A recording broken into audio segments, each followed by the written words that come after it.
My dearest soul, there are mornings when your body refuses to stir. The alarm rings, sunlight floods the room, yet you lie there paralyzed, carrying burdens no one can see. You are not lazy, you are not weak. You are exhausted, trapped in the middle of a war that no one around you recognizes. This is not ordinary fatigue, it is a spiritual exhaustion. If you clicked on this video, it was not by chance. You are here because you are a chosen one, silently crumbling under the weight of spiritual battles, hidden burdens, and prayers that seem to go unanswered. Your bed has silently become a battlefield, your room a cavern of isolation. But even in this secret war zone, the presence of God is constant, unwavering, quietly sitting with you in the darkness. And this moment, this is not your defeat. It is the setup for a breakthrough greater than you can imagine. Before we go deeper, if you feel this message resonating with your soul, express it by hitting the like button now. If you haven't subscribed, join us on this journey, for every video here is crafted for your spiritual walk. And most importantly, comment 99 below. Spiritually, the number 99 represents the divine completion of silent battles, declaring an end to your private suffering and marking the dawn of your restoration. Are you ready? Because what you are about to hear will change everything. They see your body lying still and assume you are resting, but their vision is limited to the physical realm. They don't understand the battle for survival you are waging as your soul fractures from within. They don't hear the voices that echo in your mind. They don't feel the weight on your chest before you even open your eyes. They don't see the warfare unfolding beneath the covers, because the enemy has learned to attack you in the silence. You are not in bed because you are lazy. You are not withdrawn because you have given up. You lie down because you are fighting to remain human in a world that has tried to defeat you on every level. And no one knows how many times you have saved yourself in the dark with no applause, no witnesses, no reward. This is the war no one talks about, the spiritual battle waged in stillness, the emotional fight that happens behind closed doors, the mental struggle that leaves no visible scars but shatters you on the inside. People offer hollow advice. Just get up, shake it off, pray harder. But they don't know that getting up feels like climbing a mountain without oxygen, that praying feels like whispering into a void with no echo, that shaking it off requires a strength you haven't had for weeks. You have become a master of hiding it, smiling when your heart is screaming, functioning when you feel like collapsing, showing up when every fiber of your being wants to disappear. But what the world calls weakness, heaven calls resistance. What they mistake for avoidance, God sees as warfare. Because this is what most people fail to realize. The chosen do not always fight with swords. Sometimes, your most powerful weapon is the decision to survive one more day, to take one more breath tomorrow, to not answer the darkness when it calls your name. And even when your body will not rise, your spirit refuses to die. There are battles won without movement, victories that arrive without a sound, miracles born in the quietest moments of absolute stillness. And if you are hearing this, it is because you have walked through dark nights that would have crushed most people. But don't go anywhere, because in just a few moments, you will discover why this battle is so personal and what it is trying to stop you from stepping into. And once you realize it, you will never see your exhaustion the same way again. Stay tuned. A shift is about to happen, and it is not what you expect. They tell you that if you had enough faith, you wouldn't feel this way. That if you truly trusted God, you wouldn't be lying there. Paralyzed, confused, disconnected. They have led you to believe that spiritual strength means smiling through the storm, praying without ceasing, and rising without hesitation. But that isn't truth. That is performance. And what you are experiencing is not a lack of faith. It is a sign that you have been on the front lines of a spiritual war for too long without reinforcement. Let me be clear. Even the anointed get weary. Even the called break down. Even those marked by heaven cry in secret where no one can see. Do you remember Elijah, the prophet who called down fire from heaven, who ended up hiding in a cave, begging God to take his life? Jeremiah, he wept so much he was called the weeping prophet.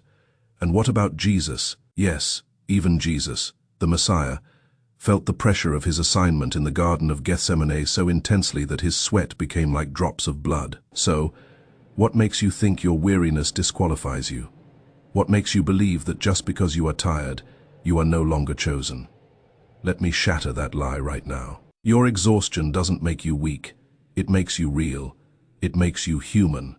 It makes you honest before the throne of God. You have been trying to carry it all for too long, praying for others, while no one prayed for you, showing up strong for people who would never lift a finger for you, answering the phone, wiping the tears, encouraging the faint of heart, all while your own spirit was quietly breaking. This is the hidden burnout of the chosen, and it is not because you are doing something wrong, it is because you are carrying something sacred. The chosen are not just born with purpose, they are forged through pressure. You have been stretched, drained, and pushed to your limit, not because you are weak, but because God has entrusted you with something the average person could not handle. But here is the truth that will change everything. You were never meant to carry it alone. Even Jesus had Simon of Cyrene help him carry his cross. So why are you still trying to prove your strength by suffering in silence? The exhaustion you feel is not a failure. It is an invitation to slow down, to let go, to stop pretending you are okay while you are secretly hurting, and to crawl into the arms of the one who knows you are tired and doesn't shame you for it. Because there is a rest this world cannot give. There is a peace that comes not from closing your eyes, but from finally releasing what was never yours to carry in the first place. And once you surrender, once you stop trying to validate your worth through performance, something inside of you will shift. But don't get it twisted. That shift doesn't always come with fireworks. Sometimes it comes as a whisper, a sigh of relief, in the holy silence between the breakdown and the breakthrough. And in this next part of the message, I am going to show you where your real enemy is hiding. It isn't always on the outside. Sometimes, it is the voice in your own head, and once you recognize it, the battle changes. Do not miss this next part. Your freedom is closer than you think. For most people, a bed is a sanctuary of peace, a place of rest where the body recharges and the mind unwinds. But for you, the chosen one, the bed has become something else entirely. It is not just a mattress, not just sheets and pillows. It is a spiritual war zone. Because when the world finally gets quiet, that is when they start to speak. The demons don't scream. They whisper, whispers that sound just like your own thoughts. You are not good enough. You are falling behind. You are a burden. God has forgotten you. And lying there in the stillness, with the lights off and your heart pounding, those whispers stop feeling like lies. They start to feel like the truth. It is in the bed where fear grows fangs, where sorrow settles on your chest like a lead blanket, where the silence is so loud it drowns out every scripture you have ever memorized, and you begin to wonder if this is what life will be like forever. The bed, meant for restoration, now feels like a cage, and every time you try to rise, those invisible chains seem to tighten, pulling you back into the spiral. But here is what no one else sees. You are not just lying there, you are fighting, not against flesh and blood, but against principalities of depression, despair, and spiritual sabotage. You are not resting, you are resisting. And while the enemy uses the bed to torment you at your weakest, what he never counted on is that God would meet you there too. Yes, God. The same God who parted seas and raised the dead. He is sitting on the edge of your bed, watching over you, not with judgment, not with a lecture, just being, holding space, being silent when needed, but staying. He is the one catching the tears you cannot explain, the one who hears the whisper when you say, "I cannot do this anymore," the one who witnesses the moment you curl into a ball and pray, "God, just hold me." You don't need to quote verses. You don't need perfect words. You don't need strength, because sometimes the most powerful prayer is a cry into a pillow, soaked with invisible warfare. And God has been answering. He answers with mercy, with angels fighting on your behalf when you don't even know a battle is raging, with a peace that doesn't remove the pain but gives you just enough breath to make it to the morning, with a grace that covers you when shame is screaming that you are unworthy. Because even on your worst days, especially on your worst days, He refuses to leave. This is not just your bed. It has been consecrated as your altar. It is your battleground, and it is your testimony that you can survive the darkest nights and still have a purpose that calls your name. Because here is a truth. No one tells you the place where the enemy whispers the loudest is often the same place where your purpose is being forged in the silence. So do not underestimate the war between the sheets, because what looks like isolation is often holy incubation. And in this next part, we will go deeper into why your spirit feels things others cannot explain, and why what you are sensing is the very clue to unlocking who you were always meant to become. Stay with me. Your sensitivity is not a curse. It is a spiritual key. Have you ever walked into a space and immediately felt a shift in the atmosphere? No one said a word. No one even looked at you, but something changed. The room felt heavier. The air grew thick, your chest tightened, and you couldn't explain why, because no one else seemed to notice. But you did. You have had days where you wake up with a heaviness that does not belong to you. A sorrow that isn't yours. A sudden wave of anxiety that comes from nowhere. Waves of emotion that crash over you without cause. And you wonder, what is wrong with me? But let me speak a truth that will cut through your confusion. There is nothing wrong with you. You are not too sensitive. You are not overreacting. You are spiritually wired, created by God to feel things others cannot even see. And that gift, it does not come without a cost. You were not called to walk unnoticed through a crowd. You were made to move through atmospheres and shift them without saying a word, to sense the oppression in someone's soul before they ever admit their pain, to detect the deception behind a polished smile, to feel danger before it arrives, to absorb the spiritual signals that others ignore. This is why you can no longer tolerate superficial conversations, why you are exhausted by gossip, why you crave depth, silence, and authenticity, and why some people suddenly feel unbearable to be around. You were not meant to fit in. You were born to discern the unseen.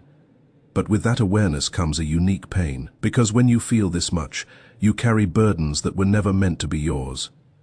You grieve over what others mock. You pray for those who curse you. You weep for those who have never wept for you. And sometimes you isolate yourself, not because you are broken, but because you are overwhelmed by all your spirit has absorbed in the noise. This is why rest doesn't always work for you, because physical sleep cannot clear spiritual burdens. Only the presence can do that. Only time with God can soothe that overload, because He is the only one who understands the language of your sensitivity. You are not emotionally unstable, you are prophetically tuned. You hear heaven's frequency more clearly. You notice spiritual attacks more quickly. You feel a holy grief while others are consumed with gossip and entertainment. And the enemy knows it. If he can convince you that your sensitivity is a weakness, you will silence your own discernment. You will numb your awareness. You will start to believe the lie that you are too emotional to be effective. But here is the truth. Your sensitivity is your signal.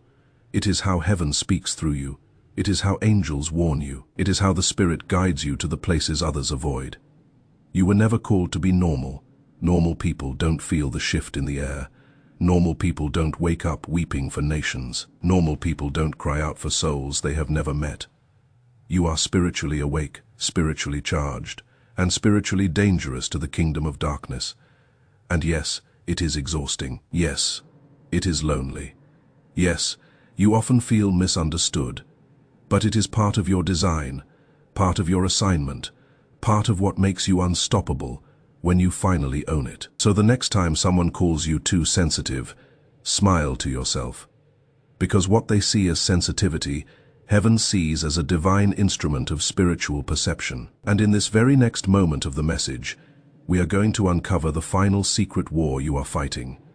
The one that attacks not just your strength, but your very will to continue. And once you understand why that fight has escalated recently, you will never question your value again. Stay with me, because the most dangerous leg of your journey is also where your greatest strength is about to be born. Let's talk about the part no one dares to mention. The moment you have rehearsed in silence but never had the courage to say out loud, that thought.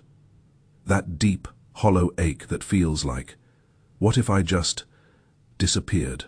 Not for drama, not for attention, but because everything is too loud, too heavy, too much.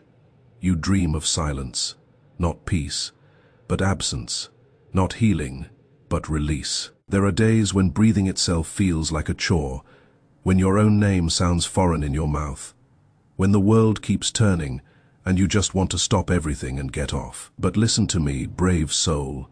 That urge does not define you. It does not make you ungrateful. It does not make you weak.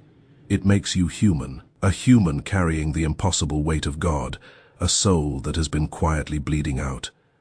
You are the strong one, the one who holds everyone else together while you are falling apart on the inside, the one who shows up, smiles, encourages, and lifts, all while screaming for someone, anyone, to notice you are not okay.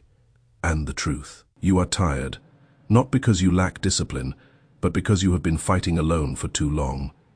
Spiritual isolation is real, and it is especially intense for the chosen, because your battles are too sacred to explain, your burdens too holy for just anyone to carry. You aren't just fighting for you. You are fighting for generations. You are fighting for legacy. You are fighting for things people mock because they have no idea what it costs to carry the weight you carry. And in that exhaustion, the enemy waits. He doesn't need to destroy you. He just needs you to walk away from your destiny. But even when everything inside of you is screaming to let go, even when giving up feels like the only form of relief left, something flickers, a whisper, a breath, a beat in your soul that never quite goes out. It doesn't scream, it doesn't force, it simply remains. And that flicker, it is holy. It is the part of you God planted before you were ever born. The flame He buried so deep inside of you that says, not yet. Don't give up. There is more. You may not feel strong, you may not feel holy, you may not even feel sane. But the fact that you are still here, still breathing, still watching this video, is living proof that your story is not over. You don't have to wake up perfect. You don't have to wake up with the answers. You don't even have to wake up with energy. You just have to wake up with a yes. Even if your hands are shaking, your voice is trembling, or your eyes are swollen from crying all night. Get up. Because the enemy's greatest fear was never your breakdown. It is your comeback. He is terrified that you will rise from these ashes with fire in your eyes and a testimony on your lips, that you will come back stronger, wiser, louder, and more dangerous than ever to the kingdom of darkness. You have wanted to give up. But what if I told you that the moment you almost let go was the moment right before everything was about to change? Stay here, because in this conclusion, I am about to show you what all this pain has been leading to, and why your survival is not an accident, but a prophecy. You have carried enough. It is time to step into what is rightfully yours. Listen to me, warrior of God. If all you could do today was breathe, if your only victory was opening your eyes and whispering, God, I am still here, then you have conquered what has crushed others. Heaven saw it, hell feared it, and the earth felt it. Because when a chosen one rises in silence, in slow motion, something in the spirit realm shifts. You did not survive this long to go unnoticed. You were not brought through hell just to hide. That bed was not your prison. It was your testing ground. That silence was not your shame. It was your sacred cocoon. And that exhaustion, it was not weakness. It was the evidence that you have wrestled with angels, and your name is about to be changed. You are not lazy, you are not broken, and you are not too far gone. You are becoming the version of you that darkness tried to kill in the cradle, becoming the voice you once needed to hear, becoming the light that breaks open rooms of despair. Every tear was a seed. Every silence was a sentence in your testimony. Every breakdown was a blueprint for your comeback. So, as you rise, however wobbly, you are fulfilling prophecy. You are activating power. You are walking in resurrection. God never left you in that bed. He sat with you. He fought for you. He waited with you. And now He is rising with you. So rise, chosen one, not because you are ready, but because you are called. Not because you feel strong, but because your assignment cannot wait any longer. Even if you rise in pieces, you are still rising in power. Comment below with conviction. I choose to rise. Let heaven record it. Let hell tremble. Let every lie in your mind be silenced, because you are not done. You are just getting started. And the next time your feet hit the floor, the ground will remember that a warrior just stood up. Get ready, because now everything changes.